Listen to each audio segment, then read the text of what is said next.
The Health Research Board yesterday, this week, reported an increase in the volume of cocaine addiction across our country. I believe in a health-led approach to dealing with this issue.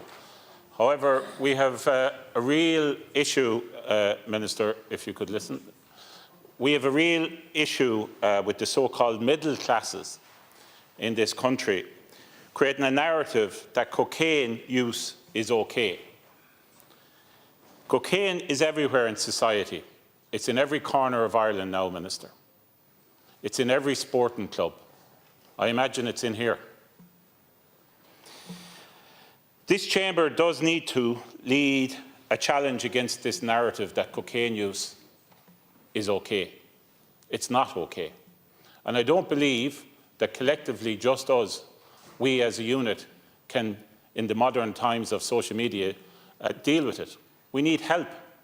So my proposal to the government, to yourself, and I'll lead on this myself if I have to, is that we get a coordinated campaign from all leading sporting organisations in this country that the narrative of cocaine use is not okay. Okay, thank you, and it needs to be challenged. And will you, as government, lead on this with these organisations? Minister.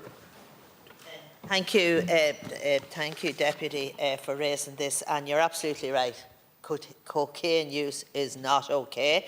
Minister Colin Burke has responsibility for this area. I'll raise the issue with him. But just to say that we did increase the funding for the Drug and Alcohol Task Force in last year's budget, but it's and I know education does play an important role, and you're absolutely right. We do need to do more on it, and cocaine is it's a plague in our society. There's no doubt about that, and the consequences and the fallout from it and from the taking of it it filters into all parts of family life when it's involved, and it causes a lot more problems. So I certainly will raise your issue with the Minister.